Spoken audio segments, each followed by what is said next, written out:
उजाले उनकी यादों के।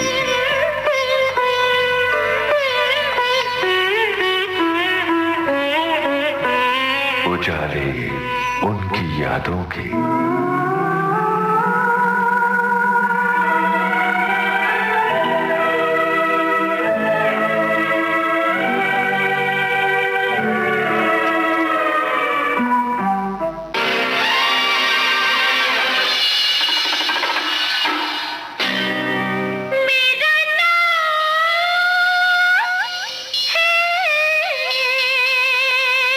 शबनम।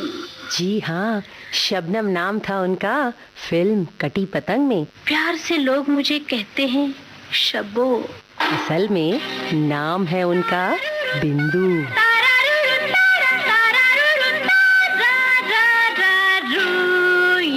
अभिनेत्री बिंदु यानी एक दास्तान दर्द की।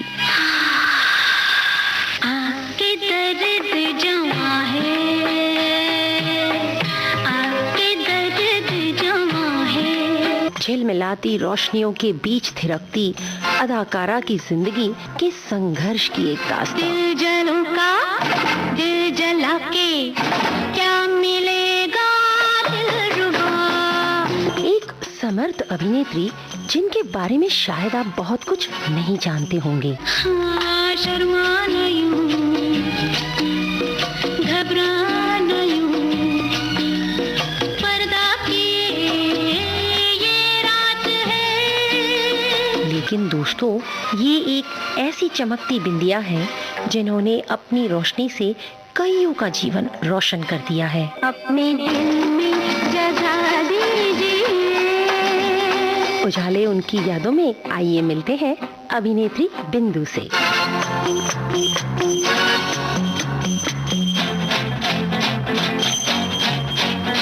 बिंदु जी, बातें आपके बचपन से शुरू करते हैं।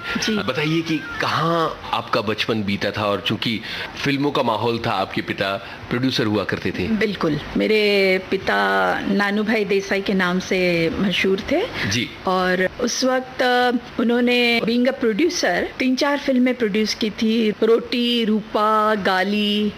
तो पार्टनरशिप में मतलब उन्होंने, और वो जमाने में क्या था कि फिल्म बनाने के लिए लाइसेंस हुआ करते थे। जी जी। चिमन लाल देसाई, चुनी भाई देसाई, मेरे फादर, ये लोग सब साथ में थे। तो उस वक्त मतलब लाइसेंस हुआ करते थे फिल्म बनाने के लिए जी। तो मेरे फादर और उन लोगों के पास ये 2 लाइसेंसेस थे। तो मतलब उस वक्त उन्होंने मतलब ये फिल्में भी बनाई थी। उसके अलावा जो सेंट्रल स्टूडियो हुआ करता था, जहाँ अब हम बैठे हुए हैं, एयर कंडीशन मार्केट है, तो ये पूरा सेंट्रल स्टूडियो था। तो उनके भी मतलब केयर जो लेते थे मेरे फादर के जिम्मे था वो। अच्छा, तो यहाँ पर भी मतलब काफ़ी बोले उस ज़माने में जो अपनी मदर इंडिया थी, तो उस ज़माने में औरत नाम की फिल्म बनी थी, महबूब साहब ने बनाई थी। बिल्कुल। उनकी अपने मिसेस के साथ वो औरत भी यहाँ पर शूटिंग वगैरह हुई थी, ये अपने सराउंडिंग में। क्या बात है। औरत थी, मेरा ख्याल है महबूब साहब ने बनाई थी वो। जी जी जी। तो उनके साथ भी उनके रिलेशन बहुत अच्छे थे, क्योंकि वो सेंट्रल स्टूडियो उनके मतलब अंडर था। तो इस दरमियान ना उसी वजह से उनके साथ यारी दोस्ती बहुत अच्छी थी महबूब साहब के साथ जी। और उनकी मिसेस वगैरह भी मेरी मदर की बहुत अच्छी फ्रेंड थी। तो वो तो मुझे अडॉप्ट करना चाह रही थी। अरे ये बेटी को मुझे हम लोग को दे दीजिए। तो मेरे फादर ने और मेरी मम्मी ने कहा नहीं नहीं, हमारी पहली बेटी, हम लोग ऐसे आपको देंगे। मतलब तो आप शूटिंग देखने जाया करती थी उस जमाने में? हम लोग बहुत छोटे थे, मेरे फादर अलाउड नहीं करते थे। हम लोगों को तो पिक्चर देखने का भी अलाउड नहीं था। अच्छा। फिल्में भी अगर देखना, अगर पसंद, रेडियो पे गाने सुनते थे तो दिल में आता था कि चलो जाके फिल्में देखें, मगर नहीं, बच्चों को देखने की फिल्में वही देखने की, जैसे वो मुन्ना या बुट पॉलिश, ऐसी ऐसी फिल्में हम लोग को दिखाते थे। और मुझे बहुत उस दरमियान, उसके बाद मेरा ख्याल है फिल्म रिलीज हुई थी नागिन, और मुझे बहुत शौक था, और वैजयंतीमाला मेरी फेवरेट जी जी आर्टिस्ट एज अ डांसर, और मुझे बहुत पसंद आती थी वो। तो उनके सब गाने नागिन के थे, तो मैं अपने रेडियो पे सुन के गाया, अपना डांस वांस करना, मिरर के सामने देख के अपने आप को निहारना, तो दिमाग में चल रहा था वैसे। और जैसे वैसे करके मैंने मेरे फादर को मनाया कि मुझे ये एक फिल्म आप देखने दीजिए, तो वैजयंती माला मेरी फेवरेट। उन्होंने वो परमिशन तो दे दी और मैंने देखी। उसके बाद बहुत बड़े गैप के बाद मैंने उस जमाने में अपनी बैजू बावरा और ये बसंत बहार तो देखने को ही नहीं मिली। मैंने जाके जब मेरी शादी हुई उसके बाद कहीं रिलीज हुई थी, तब जाके मैंने वो फिल्म देखी। अरे मतलब फिल्में बहुत ज्यादा नहीं देखने को मिला? नहीं, बिल्कुल नहीं। वो बहुत इस मामले में स्ट्रिक्ट थे। लेकिन डांस का बहुत शौक था आपको? वो बचपन से वो बोलते हैं ना, गॉड गिफ्ट जिसे बोलते हैं। तो चलते फिरते मेरी आदत थी कि एक कमरे से दूसरे कमरे में जाओ तो डांस करते हुए जाती थी। तो मेरे फादर कभी कभी बहुत नाराज और गुस्सा होते थे, बोले ये क्या, एक कमरे से दूसरे कमरे में जाते तो उछल कूद करते, सीधे सीधे नहीं जा सकती। उनको क्या मालूम था सही है कि वाकई मैं डांसर भी बन जाऊंगी। जी। क्या तब डांस सीखने जैसा कुछ हुआ था, मतलब भरतनाट्यम या? उसके बाद मैंने थोड़ा बहुत भरतनाट्यम भी सीखा, फिर थोड़ा बहुत कथक भी सीखा जी। ये नहीं वो जरा था। उसके अलावा क्या था कि मेरे स्कूल में मुझे बहुत शौक था परफॉर्मेंस करने का, तो सारे ड्रामा वगैरह ये सब मुझे सबसे मेन बनाया जाता था कि तुम्हारे अंडर में तुम सब करो, ये सब ऑर्गेनाइज। तो ये सब मैं करती थी, और स्टेज पे भी डांस करना और ड्रामा करना, वो सब हम लोग करते थे स्कूल डेज में। क्या बात है। यहाँ एक गाना सुनते हैं, क्योंकि आपने वैजयंती माला जी का नाम लिया और वो आपकी फेवरेट हुआ करती थी, तो नागिन का आपका सबसे पसंदीदा गाना सुनते हैं, फिर आगे की बात करते हैं। नागिन का जो गाना था, ऊंची ऊंची दुनिया की दीवारें सैया तोड़ के जी तो मैं आई रे तेरे लिए सारा। क्या बात। ये आगे चल के आपके लिए भी बहुत अच्छी तरह से लागू होता है। अच्छा, बिल्कुल। फिर जब उसके बाद मेरी वैजयंती माला जी से मुलाकात हुई थी तो मैंने उनको बताया था, तो बहुत खुश हुई मुझे मिलके। तब तक तो मैं आर्टिस्ट भी बन चुकी थी, मगर मेरी मुलाकात हुई तो मैंने उनको बताया कि ऐसे ऐसे। तो बोले क्या बात कर रही हो? मैं बोली हाँ। मैं बोली आज भी मैं आपकी फैन हूँ, बड़ी खुश हुई। हाँ, क्या बात है। तो ये गाना सुनते हैं, फिर आगे की बात करते हैं।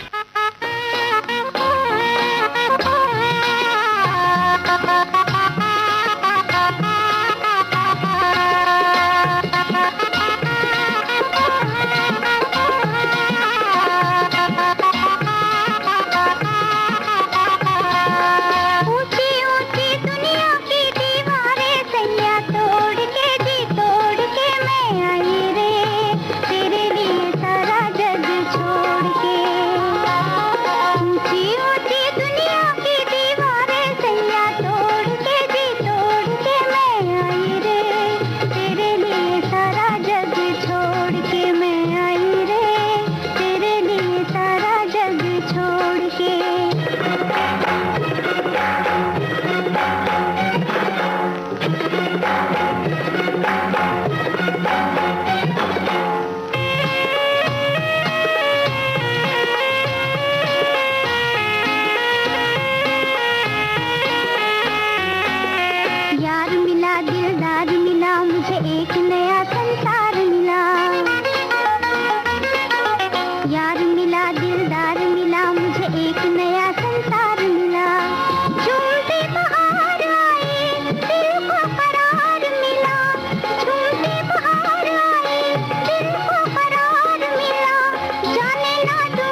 आपने बताया कि डांस भी आप सीख रही थी और ज्यादा फिल्में देखने की इजाजत नहीं थी, तो ये जो शौक था एक्टिंग और फिल्मों का, ये किस तरह से आगे बढ़ रहा है? हो सकता है कि मेरे फादर प्रोड्यूसर तो थे ही, जी। बट मेरी मदर भी वेरी गुड स्टेज आर्टिस्ट थी। अच्छा। हाँ, तो उन्होंने काफ़ी स्टेज वगैरह में प्ले में काम किया था।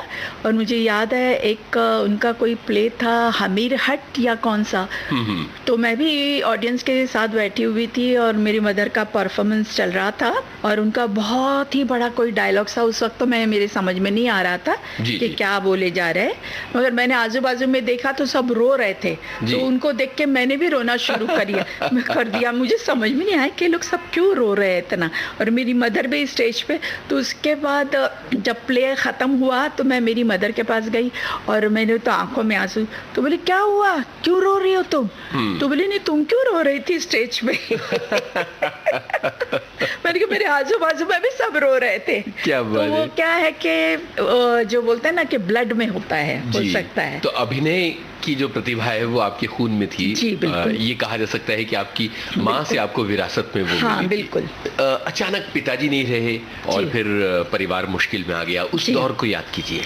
उस वक्त क्या था कि मैं बहुत ही छोटी थी जी। और उनकी, मेरे फादर की डेथ के बाद तो सारी जिम्मेदारी, चूंकि मैं मेरी फैमिली में सबसे बड़ी थी, जी। हम 7 बहनें और एक भाई, मैं सबसे बड़ी, मेरे बाद मेरे भाई और उसके बाद 6 बहनें। जी। तो अभी ये सबको भी संभालना था। फादर का थोड़ा बहुत वो अपने छोड़ के गए थे, मगर वो सारी जिंदगी और सबको बड़ा करने में तो नहीं काम में आ सकता इतना। बहुत मुश्किल भरा दौर था। बहुत ही मुश्किल भरा दौर था। मैंने मॉडलिंग वगैरह करना शुरू किया उस वक्त। जी। तो मेरा ख्याल है वो सब साड़ियों की मॉडलिंग, और उस ज़माने में पंजाबी ड्रेस का इतना नहीं हुआ करता था। जी, जी। सोप की मॉडलिंग और वो काफ़ी ऐसे होता था। फिर एक AFA करके कंपनी थी जी। जो काफ़ी छोटी छोटी फिल्में बनाया करती थी कि यहाँ हमारे इंडिया में हम लोग कैसे तरक्की कर रहे हैं, हमारी जो यहाँ की विमेन है, हमारी जो यहाँ की मतलब लड़कियाँ किस तरह से वो लोग काम करते, कैसे अपने आप को आगे बढ़ाने की कोशिश करते हैं। तो उन्होंने एक नर्स पे फिल्म बनाई थी। जी। तो वो नर्स का रोल मैंने किया था कि दिखाया है कि एक गरीब घर की लड़की है और ये नर्स बन के अपने घर को चलाना चाहती है, अपने फैमिली को आगे बढ़ाना चाहती। तो उस वक्त एक के हंगल, जो वो भी इंडस्ट्री में नहीं थे, खाली प्ले कर रहे थे, तो उन्होंने जी। मेरे फादर का रोल किया था। अरे गजब। वो उस वक्त थिएटर कर रहे थे। वो थिएटर कर रहे थे, उस वक्त वो फिल्मों में नहीं आए थे। और मैंने उनकी बेटी का ये रोल किया था नर्स का। तो वो फिर यहाँ वो फिल्म शूट करके वो वहाँ पर भेजा करते थे फॉरेन कंट्री में, जी। दिखाने के लिए कि इंडिया में क्या क्या हो रहा है। तो मैं उनके साथ परमानेंट थी। ओके। हाँ, तो जो भी मतलब मेरा एक तरह से पूछो तो सहारा बन गया था कि मंथली मेरी इनकम हो जाती थी। तो ऐसे कर आके फिर क्या हुआ, मेरी मुलाकात मेरे हस्बैंड से हुई। ये उस दौर की बात है जब आप इसी इलाके में कहीं रहा करते तो हम लोग सोना वाला बिल्डिंग करके यहीं तारदेव पे है और हम लोग 4th फ्लोर पे रहा करते थे और वो ज़रा अंदर की तरफ थी उनकी बिल्डिंग, तो वो 1st फ्लोर पे रहा करते थे। और उनकी बहन मेरी बहुत अच्छी दोस्त थी। तो इस दरम्यान क्या हुआ कि आना जाना लगा रहता था, तो एक दूसरे की बोलते ना आंखें मिल गई, जी। Marriage is made in heaven बोलते हैं। जी, जी। तो बस वो मेरे मतलब हमारा इश्क चला काफ़ी। तब आपकी उम्र बहुत कम रही होगी। अंडर एज थी एक्चुअली। जी। हाँ, तो मतलब मालूम ही नहीं था कि इश्क क्या होता है। वो जो बोलता है ना पप्पी इश्क होता है ना, जी, वो जी, जी। तो वो घर वालों को भी ज़रा मालूम पड़ा, तो पाबंदी आ गई कि घर से बाहर नहीं जाने का, इधर उधर जहाँ भी जाए तो साथ में कोई जाता था कि कहीं लड़की भटक न जाए। मगर हम लोगों का प्यार इतना मजबूत था कोई भी दीवार हमारे आड़े नहीं आए, हमने सब तोड़ ताड़ के। मगर वो जो अभी थोड़ी देर पहले नागिन की बात हो रही थी, ऊंची ऊंची दीवारों जी। की।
अपने दिल में जगा दीजिए, हमको बाहों में ले लीजिए, मेरे प्यार के देवता, हमसे इतना करूं कीजिए, अपने दिल में जगा दीजिए।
लेकिन आपके सिर पर तो इतनी बड़ी जिम्मेदारी थी पूरे परिवार की, और एक मुश्किल दौर चल रहा था, तो जाहिर है कि कई बार बहुत निराशा होती होगी, कई बार बहुत पसोपेश में होती होंगी आप। किस तरह से आपने खुद को अपने अपने रिलेशन को और अपने परिवार को संभाला, करियर को भी? वो तो मेरे जहन में था ही, क्योंकि क्या है, मुझे याद है कि जब मेरे फादर डेथ बेड पे थे जी, तो मुझे नहीं मालूम था कि मतलब ये ज़्यादा दिन नहीं रहेंगे। तो मुझे एक दिन शाम को नज़दीक बुला के बोला कि मैं तुमसे एक बात करना चाहता हूँ। तो मैं बोली हाँ क्या बात है? बोले कि देखो मैंने तुमको अपनी बेटी नहीं अपना बेटा समझा है, बोले मेरा कोई भरोसा नहीं, पता नहीं। तो मैं बोली आप क्यों ऐसा बोलते हैं? मैं रोने लग गई। बोले नहीं रो मत, मैं जो बोलता हूँ सुनो। बोले कल उठ के कुछ हो गया तो तुम मेरे बेटे हो तो सबको तुम संभालोगी। तो मैंने वो प्रॉमिस दिया उनको। मैंने कहा कुछ भी हो जाए मैं मेरी फैमिली को बिल्कुल आंच नहीं आने दूंगी। क्या बात है। और ये मुझे पता है कि आपने बहुत संघर्ष किया, बहुत तपस्या की, बहुत किया। 7 भाई बहन, सभी का करियर आपकी वजह से बना है। खैर वो मेरा ख्याल है मुझे जरिया बनाया भगवान ने, और मेरे जरिए से सबका हुआ। मैं तो नहीं बोल सकती, मैंने अपनी कोशिश की। आपके पिता आपको डॉक्टर बनाना चाहते थे? बिल्कुल, वो डॉक्टर, क्योंकि मैं पढ़ाई में बहुत होशियार थी जी। तो मगर हालात ऐसे हो गए मेरे फादर की डेथ के बाद, तो बहुत ही मुश्किल हो गया था। हालांकि जो स्कूल में मैं पढ़ती थी तो मेरे टीचर, मेरे प्रिंसिपल, उन्होंने कहा कि हम आपसे एक भी फीस नहीं लेंगे, पर प्लीज़ आप पढ़ाई को मत रोकिए। तो मैंने कहा मैं 2 चीज़ें तो नहीं कर सकती, क्योंकि वहाँ मुझे मॉडलिंग करना है, उन लोग किसी भी वक्त मुझे बुलाए, मुझे वहाँ जाना मेरा ज़रूरी है। तो मेरे पढ़ाई में ध्यान दूँ या वो करूँ, तो वो मेरे लिए बहुत ज़रूरी था। मैंने कहा खैर चलो, मैं नहीं बहुत पढ़ पाई तो कोई बात नहीं, मैं मेरी पूरी फैमिली को पढ़ाऊँगी। क्या बात है। और इस तरह से आपने अपनी एक बहन को डॉक्टर बनाया? एक बहन डॉक्टर बनी, एक ने लॉयर का किया, सब पढ़े लिखे हुए हैं जी, वेरी वेल एजुकेटेड। और सबसे इसमें जरूरी बताने वाली बात यह है कि उन सभी के जीवन और उन सभी की कामयाबी के पीछे कहीं ना कहीं आपकी बहुत कड़ी मेहनत छिपी हुई है। जी बिल्कुल, मैं ये भी कहूँगी मेरी भी और मेरे हस्बैंड चंपक लाल जी की भी जी। अगर उनका साथ नहीं होता तो शायद मैं यहाँ तक नहीं पहुँच पाती, या तो मैं मेरे सारी फैमिली की मदद भी नहीं कर पाती जी। कि वो भी मेरे पीछे मतलब लाइक अ पिलर खड़े थे जी। बोले डोंट वरी, मैं तुम्हारे साथ हूँ, मैं जानता हूँ। तो मतलब I am very lucky to have him. सबको ऐसे हस्बैंड नहीं मिलते हैं।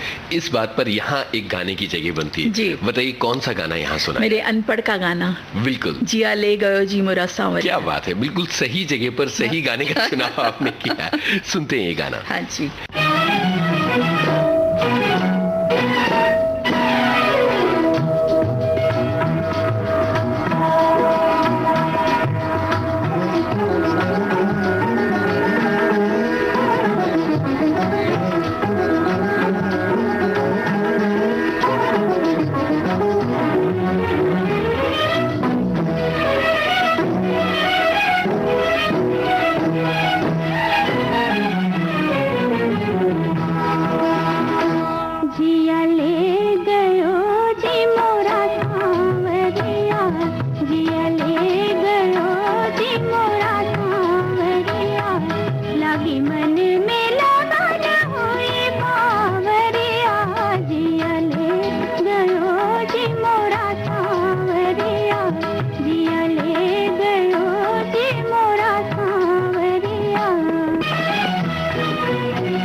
जी, बात आपकी शादी की हो रही थी जी। आपने बताया कि बहुत मुश्किल दौर था। हाँ और जी। उस वक्त एक बड़ी दिलचस्प और महत्वपूर्ण बात है जो चंपकलाल जी की है कि वो अपना घर छोड़ के आप लोगों के साथ आए थे। हाँ बिल्कुल, असल में बात क्या हुई थी कि वैसे शादी से वो लोग वैसे नाराज नहीं थे जी। मगर उनका कहना ये था कि शादी के बाद आपको हमारे यहाँ आना पड़ेगा।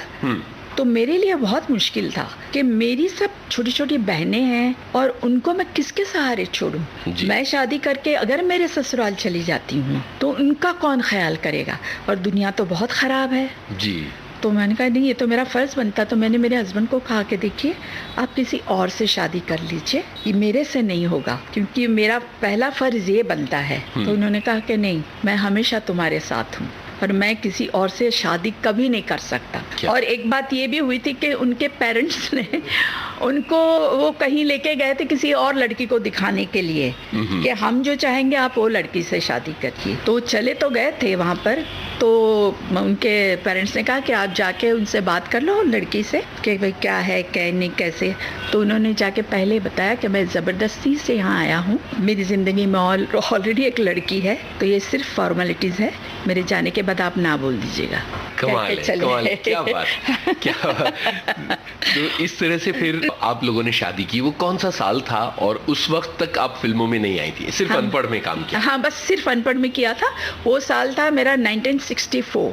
जी जी और मतलब तब तक मेरे फादर नहीं रहे थे, उनकी तो डेथ हो चुकी थी। जी। तो मेरे मदर और मतलब वो लोगों ने बड़े धूमधाम से शादी हुई, 3 दिन तक शादी चली हमारी। पर उसके बाद फिर यही मसला आके खड़ा हो गया।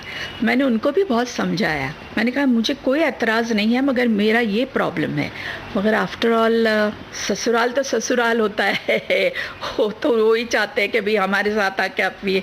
तो मैंने फिर उनको कहा मैं बोली इस तरह से मैं नहीं आ सकती। तो ये भी समझ रहे थे कि सब छोटे छोटे और सब उनको पिताजी की जगह देख रहे थे, सब छोटे छोटे। जी। तो बोले नहीं, मैं आपके साथ हूँ। क्या बात है। तो उनकी वजह से फिर क्या हुआ था कि उनके फादर नाराज हो गए थे, उनको बिजनेस में से भी निकाल दिया गया।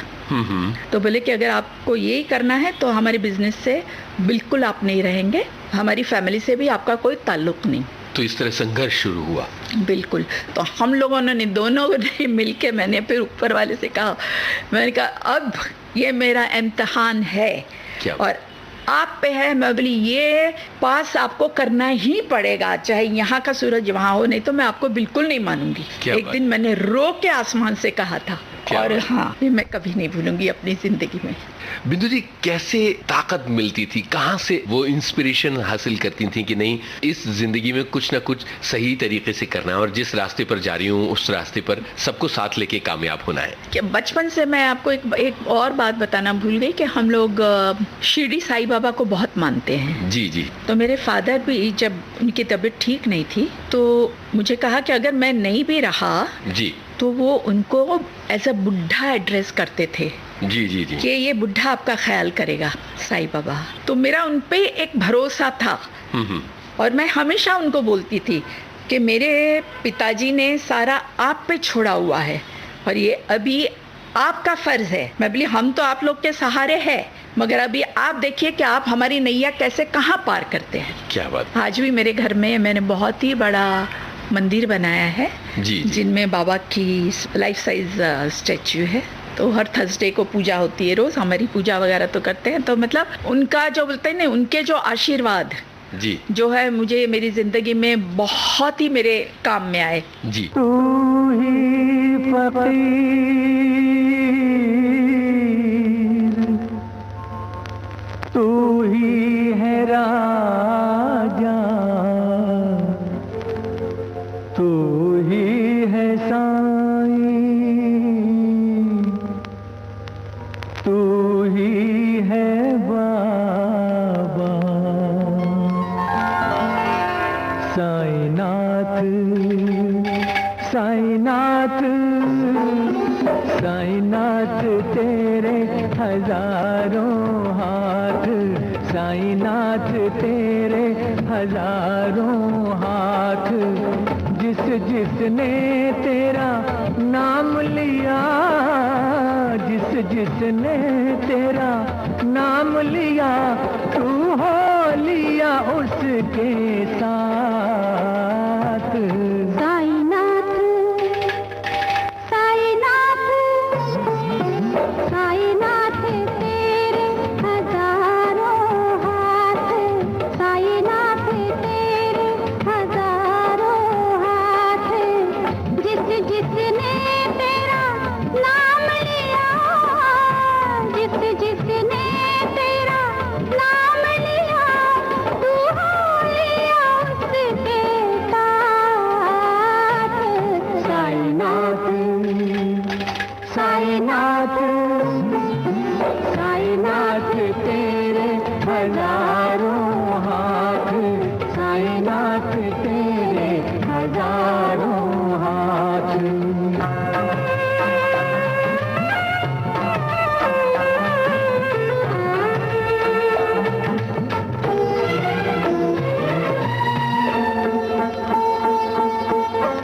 इत देखूं तो तू लागे कन्हैया, उत देखूं तो दुर्गा मैया, इत देखूं तो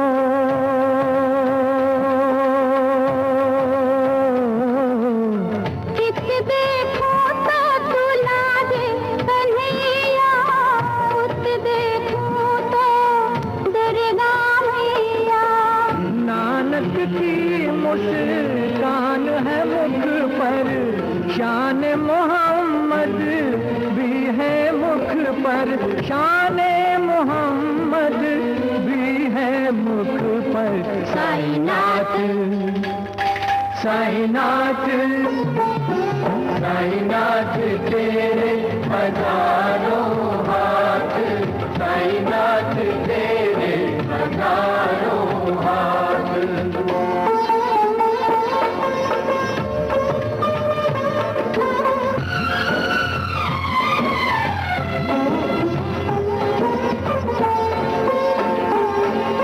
राम नाम की है तू माला, गौतम वाला तुझ में उजाला।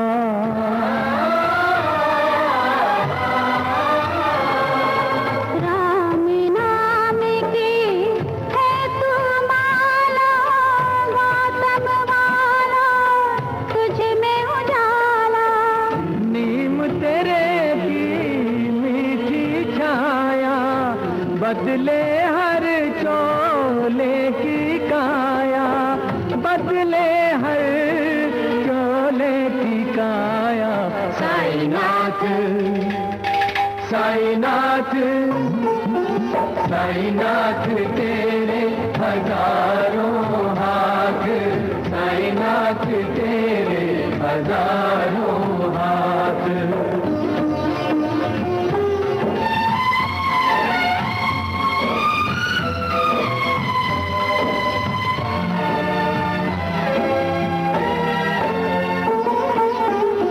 तेरा दर है दया का सागर, सब मजहब भरते हैं गागर।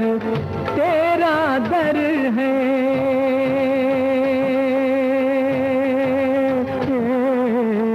तेरा दर है दया का सागर, सब मजहब भरते हैं गागर। पावन पारस तेरी आग, तेरा पत्थर कण कण राग, तेरा पत्थर कण कण राग। साईनाथ साईनाथ साईनाथ तेरे हजारों हाथ, साईनाथ तेरे हजारों हाथ।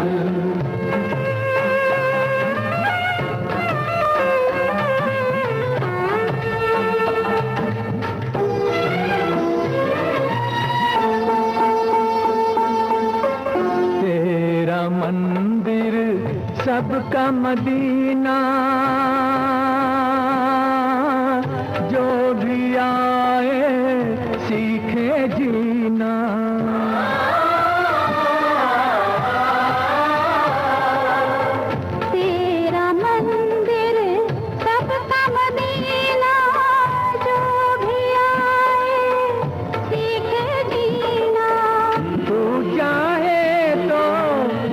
जाए घात, तू ही भोला तू ही नाथ, तू ही भोला तू ही नाथ।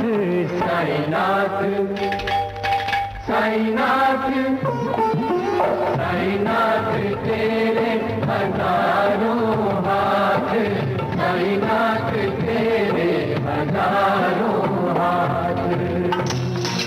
उजाले उनकी यादों की फिल्म अभिनेत्री बिंदु के साथ। अब फिल्मों की तरफ बढ़ते हैं। अनपढ़ फिल्म में किस तरह से मौका मिला था, क्योंकि तब तो आप मॉडलिंग कर रही थी और वो डॉक्यूमेंट्रीज कर रही थी। जी, तो वहाँ पर मुझे लगता है कि मोहन कुमार जी ने मुझे कहीं देखा था, जो डायरेक्टर थे जी जी फिल्म के। जी, तो उन्होंने सोचा कि माला सिन्हा की डॉटर का रोल करना था। माला सिन्हा जी हीरोइन थी, धर्मेंद्र जी उस वक्त शुरू में नए थे बिल्कुल। तो उनकी बेटी का रोल करना था। तो उन्होंने कोई हमारे जो फ्रेंड थे उनके ज़रिए मैसेज भेजा, उनको ज़रा बुलाइए, हम टेस्ट वगैरह लेंगे, हम चाहते हैं कि अगर काम कर सकती है तो हम उनको ले लेंगे। तो मेरा टेस्ट वगैरह हुआ तो उनको पसंद आया और उन्होंने मुझे रोल दिया माला सिन्हा की डॉटर का, जिसमें दिखाया है कि माला जी खुद अनपढ़ है मगर वो अपनी बेटी को एजुकेटेड बनाना चाहती है। तो ये पूरी कहानी उस पर थी कि कितने स्ट्रगल के बाद, क्योंकि दिखाया है कि उनके हस्बैंड जो धर्म बने हुए हैं तो यंग एज में उनकी डेथ हो जाती है और वो लड़की को कैसे करके बड़ा करती है, उसको पढ़ाती लिखाती है। तो ये पूरी मतलब ये कहानी थी। मगर उसके बाद क्या हुआ कि ये फिल्म बहुत चली नहीं। जी जी, संगीत बहुत चला, लेकिन संगीत बहुत चला मगर फिल्म नहीं चली इतनी। और जो एक इंट्रोडक्शन होता है कि पहली मर्तबा जब आप स्क्रीन पे आते तो मुझे इंट्रोडक्शन नहीं मिला। जी जी जी, तो लोगों को मतलब उस वक्त इतना मालूम नहीं पड़ा कि बिंदु करके कोई लड़की है। जी। ठाकुर साहब, आपने मेरी माँ की इतनी तारीफ की है, आइए मैं आपसे उनसे मिलवाऊँ। जरूर जरूर, मैं खुद उस देवी के दर्शन करना चाहता हूँ। माँ, ओहो, शायद वो ये खुशखबरी सुनाने घर चली गई। खैर, फिर कभी सही। अच्छा ये बताओ कि अब आइंदा क्या प्रोग्राम है तुम्हारा? एमए ज्वाइन कर रही हो ना? जी, एमए तो जरूर करूंगी मगर प्राइवेट। क्यों, कॉलेज में क्यों नहीं? बात यह है ठाकुर साहब, मेरी माँ ने मुझे पढ़ाने के लिए बहुत दुख उठाए हैं, दिन रात मेहनत मजदूरी की है। अब मैं चाहती हूँ नौकरी करके उनकी सेवा करूँ। शाबाश, बहुत अच्छे विचार है तुम्हारे। मैं खुद तुम्हारे लिए एक अच्छी सी नौकरी ढूंढने की कोशिश करूंगा। ठाकुर साहब, ये लो मेरा कार्ड, और 2-1 दिन के अंदर ही मुझे ऑफिस से मिलना। शुक्रिया, बहुत बहुत शुक्रिया। इसकी कोई जरूरत नहीं। अच्छा किरण बेटी, तुम्हारे लिए ऐसी खुशखबरी है, सुनोगी तो फूले नहीं समाओगी। तो क्या मेरी नौकरी का इंतजाम हो गया है ठाकुर साहब? हाँ, इसी कंपनी में 300 रुपए मांगवा रहा हूँ। 300? माँ सुनेगी तो कितनी खुश होगी। और हाँ, अपॉइंटमेंट लेटर के लिए तुम्हें आने की जरूरत नहीं, 2-1 दिन में मैं तुम्हें बुलवा भेजूंगा। आप सचमुच देवता है ठाकुर साहब, मैं आपका एहसान जिंदगी भर नहीं भूलूंगी। पगली, अगर एहसान मानना ही है तो अपनी काबिलियत का मानो। तुम्हें देखकर न जाने क्यों मुझे अपने बेटे की याद आ गई, वो भी पढ़ाई लिखाई में तुम्हारी तो हजारों में एक था। तो क्या वो? हाँ बेटी, लोग कहते हैं कर्मों का फल अगले जन्म में मिलता है, लेकिन मुझ अभागे को अपने किए की सजा इसी जन्म में मिल गई। मेरी जरा सी भूल ने मेरे हंसते बसते घर को बर्बाद कर दिया। अगर आज वो जिंदा होता तो तुम्हारी उम्र के मेरे पोते पोतियां होते। आप मुझे को अपनी पोती समझिए ना। सुखी रहो बेटी, सुखी रहो। खैर, लोग तो भूल गए। उसके बाद मेरी शादी हुई और शादी के बाद फिर मैंने इरादा छोड़ दिया था कि जाने दो, कि अभी तो बहुत ही मुश्किल है। कि शुरू में मैंने सोचा था कि मैं हीरोइन बनूंगी, मगर शुरू में क्या होता था कि अरे बहुत लंबी चौड़ी है, बहुत दुबली पतली है, गुजराती है, ठीक तरह से हिंदी बोल पाएगी नहीं पाए। खैर, 10 एक्सक्यूजेज होते हैं जब इंसान जब नया होता है, तो सब नुक्स निकालना शुरू कर देते हैं। जी जी। तो मैंने अपना इरादा छोड़ दिया था। तो उसके बाद हमारी मुलाकात अपने जो चंद्रशेखर जी है पुराने आर्टिस्ट, तो उनसे हमारा बहुत अच्छा था। तो उनसे हमारी मुलाकात हुई और उनकी बर्थडे थी जी। तो उन्होंने हमको इनवाइट किया था।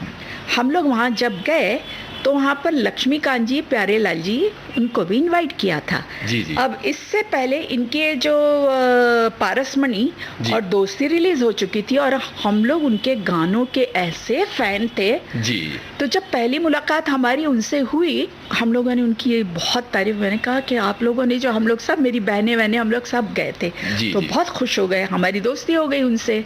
तो मैंने उनको इनवाइट किया कि कभी आप यहाँ पर रिकॉर्डिंग करते हैं, यहाँ फेमस स्टूडियो हुआ करता था रिकॉर्डिंग का। जी। मैंने कहा हम लोग बहुत नज़दीक रहते हैं तो आप प्लीज़ हमारे घर पे ज़रूर आइएगा। तो उनको भी हमारा मतलब बहुत ही अच्छा लगा कि बहुत अच्छे लोग हैं। तो हम लोगों ने उनको जब घर पे इनवाइट किया तो मेरी छोटी बहन थी, तो उनके साथ उनका आँख मटक्का हो गया। अभी हमको मालूम भी नहीं था कि आँख मटक्का हो गया है। फिर बाद में पता चला तो उन्होंने फिर प्रपोजल दिया जी। कि मैं आपकी बहन से शादी करना चाहता हूँ, तो आपको कोई एतराज़ तो नहीं है। तो मेरी बहन को भी उनसे शादी करनी थी जी। तो उनसे शादी हो गई, हम लोगों ने शादी करवा दी उनकी। उसके बाद वो यहाँ पर एक कौन सी फिल्म थी, अनीता जी, उसका बैकग्राउंड म्यूजिक कर रहे थे, राज खोसला साहब की। राज खोसला जी की। तो हमारे घर पे उनको डिनर पे आना था तो बहुत देर हो चुकी थी। मैंने कहा अरे बैकग्राउंड कर रहे हैं, अभी तक आए नहीं। तो मैं और मेरे हस्बैंड और हम लोग उनको बुलाने गए कि भाई अभी कितनी देर है आपको आने में। तो बोले बस अभी ये ख़त्म हो रहा है, लास्ट वाला है, तो म्यूज़िक का पीस, हम लोग आ रहे हैं। तो उस वक्त वहाँ पर राज खोसला मौजूद थे, तो उन्होंने मुझे देखा। तो लक्ष्मी ने कहा मेरी साली है ये बड़ी। तो बोले अच्छा, तो मेरे पास आए तो बोले कि मैं आपसे बात पूछूं। मैं बोली हाँ। तो बोले आप फिल्मों में काम करना पसंद करेगी? मैंने कहा अरे मेरे दिमाग से मैं निकाल चुकी हूँ बात, ये फिर क्या है? तो एकदम मैंने झट से हाँ मैंने बोल दिया कि हाँ डेफिनेटली मैं करूँगी। तो बोले अच्छा देखिए, मैं अभी एक मेरी फिल्म शुरू करने जा रहा हूँ और उसमें बहुत ही अच्छा रोल है जी। मगर वो ज़रा नेगेटिव रोल है। फिर मेरे दिल में मैंने कहा नेगेटिव रोल यानी वैम्प रोल, लोग गालियाँ देंगे, मैंने कहा वही गालियाँ सुनने का। तो बोले अच्छा मैं आपको 15 दिन देता हूँ, आप सोचिए।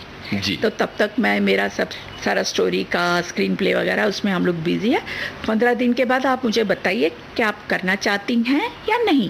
मैंने सबको पूछा, लक्ष्मी जी को पूछा, मेरे हस्बैंड को पूछा। मेरे हस्बैंड बोला चलो अभी काम छोड़ दिया है, सब भूल गए, अभी क्या ज़रूरत है, जो भी अपनी दाल रोटी है चलता है। मैंने कहा नहीं एक बार ट्राई तो करना चाहिए। और मेरे दिल में था कि मैं सबको बताऊं। वो लोगों ने बोला ना गुजराती है, ऐसी है वैसी है, तो दिखा दूं कि मैं कुछ कर सकती हूँ। क्या बात। तो मैंने राज खोसला जी को फ़ोन किया कि हाँ मैं रेडी हूँ।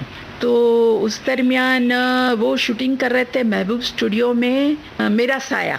तो बोले कि आप पैकअप के बाद उससे पहले आप आ जाइए 5 साढ़े 5 बजे, मेकअप वेकअप करके तैयार हो जाइए। पैकअप होने के साथ ही आपका हम लोग टेस्ट ले लेंगे जी। तो उनके कुछ डायलॉग्स थे, उन्होंने मुझे भेजे कि आप तैयार हो जाइए उसके साथ, और मुझे सेट पे बुलाया। उनका पैकअप हो गया था, मुझे सेट पे बुलाया, सब लाइटिंग वाइटिंग सब रेडी थी। बोले आपको यहाँ से चल के यहाँ आना है और ये डायलॉग इतने बोलने हैं। जी जी। तो आई वॉज प्रिपेयर्ड। मैंने कहा ठीक है। तो पहले तो लोगों ने रिहर्सल किया तो मैंने समझ लिया, मैंने कहा यहाँ से चल के यहाँ आना है, मैंने डायलॉग्स बोल दिए। तो ज़रा 2 मिनट मुझे देखते ही रह गए कि मैंने कैसे पूरा इस तरह से बोलूँ। तो बोले चलो टेक करते हैं। तो टेक किया तो मेरा पहला ही टेक ओके हो गया और सबने साइड पे तालियां बजाई। क्या बात है। तो राज खोसला जी ने कहा यू आर माई नीलांबरी। ये नीलांबरी नॉवेल थी चंद्रकांत काकोडकर की, मराठी में बहुत मशहूर। हाँ, तो उन्होंने कहा कि ये जो नॉवेल है उसकी हीरोइन नीला है, नीलांबरी, मगर मैं नीलांबरी नाम नहीं रख सकता क्योंकि लोगों को ऐसा लगेगा कि ये अपनी माइथोलॉजिकल फिल्म है। तो मैं ये फिल्म का नाम रखूंगा 2 रास्ते। बोले 2 रास्ते हैं, एक बिल्कुल सीधा जाता है और एक टेढ़ा जाता है। तो मैंने कहा जाहिर है टेढ़े रास्ते पे तो मैं ही चलूंगी। तो बहुत हंसे। क्या बात है। फिर उसके बाद हमारी शूटिंग शुरू हुई। कितना मुश्किल था वो दौर जबकि आप एंटर हो रही थी? और एंटर तो मगर मुझे बहुत खुशी थी और एक चैलेंज था मेरे दिल में, एक कुछ कर दिखाने की तमन्ना थी। एक जो बोलते हैं ना कि जोश था, जज्बा था। जज्बा बिल्कुल। पहले ये दिन मेरा शॉट था, राजेश खन्ना के साथ जो हमारे घर में हम लोगों ने पार्टी रखी है, जैसे नए घर में हम लोग शिफ्ट हो गए हैं और जहाँ पर बलराज साहनी जी आते हैं, जैन जी आते हैं और उनको मैं दरवाजे से ही बाहर कर देती हूँ कि आप लोग मतलब सबके सामने अगर आप आएंगे तो मेरी इज्जत क्या रहेगी। हम लोग तो अभी बड़े हो गए हैं और आपकी हमारे सामने क्या बिसात। और ये देख के ना राजेश खन्ना का और मेरा आमना सामना होता है उस वक्त फर्स्ट टाइम। जो वो मुझे 10 सुनाता है, मैं उसको 20 सुनाती हूँ। तो उसके बाद ऐसे करते कराते एक फिल्म कंप्लीट हो गई जी। राज खोसला जी ने मुझे कहा कि देखो बिंदु, ये मैंने फिल्म बनाई है, मेरी बहुत सारी फिल्में फ्लॉप भी हुई है, अच्छी भी चली है, अब ये फिल्म के लिए तुम हमारे लिए नहीं हो। अभी देखना है कि कैसे तुम्हारे लक चलते हैं, क्या होता है। अरे माय गॉड, मैं डर गई। मैंने प्रे किया गॉड से कि मेरी इज्जत रख लेना, भले पिक्चर चले नहीं ज़्यादा मगर फ्लॉप मत करना। एनीवेज पिक्चर कंप्लीट हो गई। पिक्चर यहाँ ओपेरा हाउस थिएटर में रिलीज़ हुई तो शुरू का जो पहला वीक था तो डबल रिपोर्ट आ रही थी, क्या पिक्चर ठीक है, कोई बोले अच्छी है। तो मेरा दिल बैठा जा रहा था। अरे अरे क्या होगा। सडनली एक वीक के बाद माउथ पब्लिसिटी से पिक्चर वो चली कि गोल्डन जुबली हो गई। क्या बात है। सब लोगों को मालूम पड़ा कि बिंदु नाम की एक वैम्प ने नेगेटिव रोल करने के लिए एंट्री की है। क्या बात है। इस फिल्म का गाना सुनते हैं, फिर आगे की बात करते हैं। इस फिल्म के गाने के बारे में मैं आपको बताऊंगी कि उन दिनों आनंद बख्शी जी, लक्ष्मी जी, प्यारे जी, तो ये लोगों का काफी मेल था, काफी गाने एक साथ बनाते थे। बख्शी जी लिखते थे गाने जी। तो ये गाना वो लोग बना रहे थे, बिंदिया चमकेगी चूड़ी खनकेगी। वो गाना तो पिक्चराइज कर रहे थे वो लोग मुमताज पे। तो हमेशा मुझे आनंद बख्शी जी बोलते थे कि अरे बिंदिया तू देख लेना चमकेगी ये पिक्चर में। मुझे आज भी याद है। तो बोले बिंदिया भले ये मुमताज के लिए हो मगर ये गाना तुम्हारे लिए है। क्या बात है। तो हमेशा जब भी मेरे सामने आते थे तो हमेशा ये गाते थे कि बिंदिया चमकेगी। और सचमुच ऐसा ही हुआ। ऐसा ही हुआ।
उसके बाद तो दौर ऐसा चला कि ऊपर वाले की बहुत मेहरबानी हो गई मेरे पे। मैंने कटी पतंग साइन की, शक्ति सामंता की जी। उसमें कैबरे डांसर का रोल था। शक्ति सामंता जी ने मुझे बुलाया और ऐसे पूछा कि देखो बिंदु, ये कैबरे डांसर का रोल है, तुम कर पाओगी क्या कैबरे? अब फिर चैलेंज वाली बात आ गई जी। मैंने कहा क्यों नहीं, करूँगी डेफिनेटली, मगर तुम डांस जानती हो? मैंने कहा हाँ, मैं भरतनाट्यम और थोड़ा बहुत सीखी हूँ। बोले नहीं, ये जो कैबरे होता है ज़रा हटके होता है। बोले अच्छा चलो एक काम करते हैं, हम लोग रिहर्सल वगैरह करते हैं, देखो कैसे तुमको लगता है, तुम कर पा रही हो नहीं कर पा नहीं, मतलब कर पा रही तो मेरे दिमाग में तो ये बात आती ही नहीं ना कि नहीं कर पा रही हूँ, कैसे नहीं कर पा रही हूँ, करूँगी। मतलब उनको नहीं मैंने बोला, मगर अपने दिल में बोला जी। तो अपने रॉबर्ट मास्टर, जो सूर्यकांत मास्टर के नाम से भी मशहूर थे, काफ़ी हेलन जी के डांसेस, कुक्कू जी के डांसेस, उस ज़माने में बहुत उनका नाम था, तो उनके साथ मैंने रिहर्सल किया ये गाने का। मेरा नाम है शबनम, प्यार से लोग मुझे शब्बो कहते हैं। जी जी। तो 2-3 दिन रिहर्सल के बाद सब परफेक्ट हो गया, शूटिंग शुरू हो गई और अच्छी। और वो क्या, वो गाना क्या था, स्टोरी के साथ उसका निस्बत था वो गाने का जी। और डायलॉग्स थे नहीं, और पूरी कहानी बता देती है उसमें अपने हीरोइन को, और उसको डरा देती है और उसको देख के डर जाती है क्यों तो ये गाना जो डायलॉग सॉन्ग में था तो काफ़ी, मतलब गाना पिक्चराइज हो गया, सब हो गया। फिर मैंने गाना तो देखा, पर मुझे कुछ इतना जमा नहीं। मैंने शक्तिदा को कहा, मैंने कहा शक्तिदा आप दोबारा कर लीजिए ना, मैं और अच्छा करूँगी। तो नहीं नहीं बिंदु, बहुत अच्छा है, तुमको क्यों ऐसा लग रहा है, तुम देखना थिएटर में सबको अच्छा लगेगा। मैं बोली पता नहीं, मैं नहीं हूँ तो मुझे टाल रहे, कोई और बोलता तो कर देते करके मैंने एनीवेज ऐसे ही हुआ। जब पिक्चर रिलीज हुई, ओ हो, गाने पे सब लोग पैसे फेंक रहे थे, तो मैं ताज्जुब कर गई। मैं बोली ये गाने पे मेरा इतना तो कोई ये नहीं है गाना, मगर आज तक वो लोगों को वो गाना याद है। बिल्कुल, ये गाना सुनते हैं।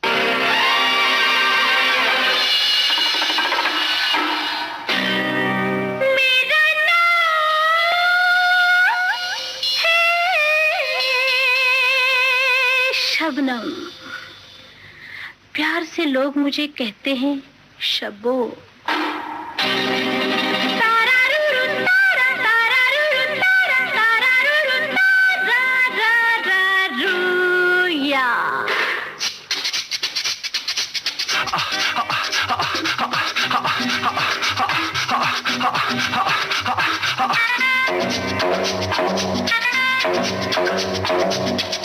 ए, पहचाना? मिले थे कभी उस रात को? डरो नहीं, बात है वो रात की, पर राज राज ही रहेगा। मेरा नाम है शबनम, प्यार से लोग मुझे शब्बो कहते हैं। तुम्हारा नाम क्या है? मीना, मीना, अंजू या मंजू? मीना, मीना, अंजू, मंजू या मधु।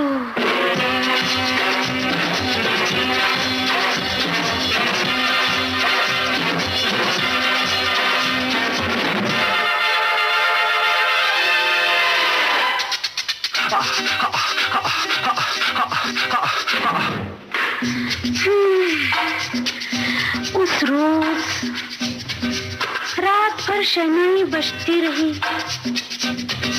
मैं थी, तुम थी और वो शर्माओ नहीं, घबराओ नहीं, कहूंगी किसी से नहीं। जानती हो मेरा नाम है शबनम, प्यार से लोग मुझे शब्बो कहते हैं। तुम्हारा नाम क्या है? मीना, मीना, अंजू या मंजू? मीना, मीना, अंजू, मंजू या मधु।